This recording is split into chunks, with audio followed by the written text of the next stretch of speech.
المرة اللي فاتت اتكلمنا عن أغرب 3 حروب في التاريخ، واللي هما كانوا حرب الدلو وحرب الخنزير والحرب الإنجليزية الزنجبارية اللي هي أقصر حرب في التاريخ. تفتكروا هي خلصت على كده؟ لا طبعا، لسه عندنا حروب أغرب وأغرب.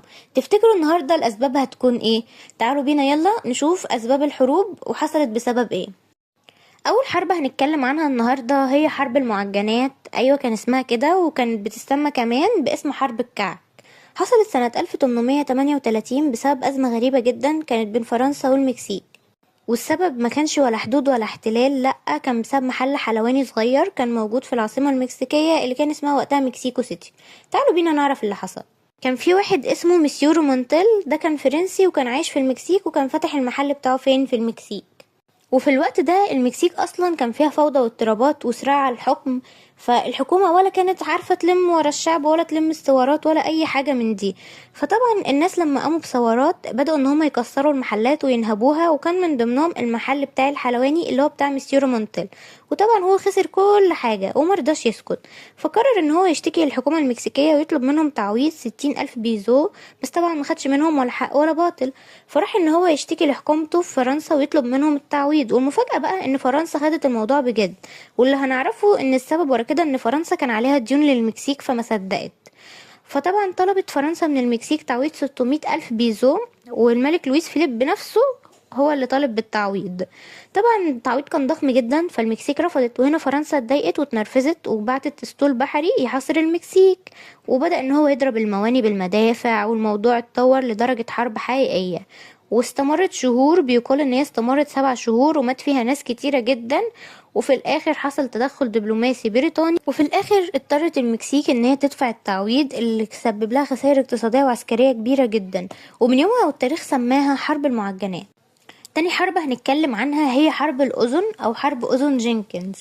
هنرجع لسنة 1739، كانت بين إنجلترا وأسبانيا، والقصة بدأت لما سفينة إنجليزية اسمها ريبيكا كانت ماشية في البحر الكاريبي. فمين اللي وقفها؟ وقفها خفر السواحل الأسباني. وطبعا قام القائد الاسباني ان هو يفتشها، وحصل خناقه كبيره جدا بينه وبين القبطان الانجليزي اللي كان اسمه وقتها روبرت جينكنز. وفي وسط الخناقه والعصبيه راح الضابط الاسباني مسك سكينته وقطع ودن جينكنز، وقال له بكل برود روح قول للملك بتاعك دي نهايه كل اللي يدخل الميه بتاعنا. طبعا القبطان رجع فعلا انجلترا وشايل ودنه في برطمان، متخيلين؟ كدليل على اللي حصل له، وراح يعرضها على البرلمان. تخيلوا المنظر، واحد داخل على البرلمان شايل ودنه في برطمان وبيقول لهم بصوا. فطبعا الناس اتجننت، والغضب بدأ ان هو يعم البلاد، واللي استغل ده المعارضون السياسيين، لان هما وقتها كانوا عايزين يستخدموه كذريعة لإثارة الغضب العام وان هما يدعوا للحرب. وفي الاخر البرلمان فعلا اعلن الحرب رسميا على اسبانيا، والحرب استمرت 9 سنين واتعرفت من ساعتها باسم حرب اذن جينكنز. الحرب بدأت بودن وانتهت ببحار دم حرفيا. تالت حرب هنتكلم عنها النهاردة هي حرب الكلب الضال. لما كلب تاه فخلى بلدين يولعوا. القصة حصلت سنة 1925، كانت بين اليونان وبلغاريا. اصلا الحدود وقتها بين البلدين كانت متوترة بعد الحرب العالمية الاولى، لكن اللي حصل بعد كده كان بجد ما يتصدقش. تعالوا نعرف اللي حصل. في يوم من الايام جندي يوناني كان واقف على الحدود، والكلب بتاعه خرج وطلع يجري ناحية بلغاريا. الراجل طبعا طلع يجري وراه عشان يرجعه، لكن الحرس البلغاري فكروا ان هو بيتسلل او بيتهجم عليهم، فاطلقوا عليه النار ومات فورا في وقتها. طبعا اليونان اتنرفزت جدا وقالت تعديداء على ارضنا وجنودنا، وقررت ان هي ترد بضربة عسكرية، والجيش اليوناني فعلا دخل بلغاريا واحتل قرية حدودية هناك. فبلغاريا عملت ايه بقى؟ استعانت بمنظمة عصبة الامم. منظمة عصبة الامم دي كانت موجودة قبل الامم المتحدة. المهم العصبة دخلت وتحققت في الموضوع، وفي الاخر قالت ان اليونان هي اللي غلطانة، وامرتها ان هي تدفع تعويض مالي لبلغاريا.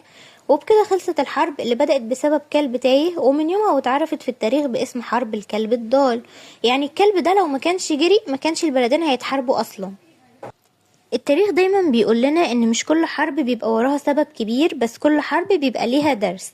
وعادي جدا ممكن حاجة صغيرة تولع نار كبيرة بين بلدين، زي ما شفتوا في ال6 حروب اللي اتكلمنا عنهم.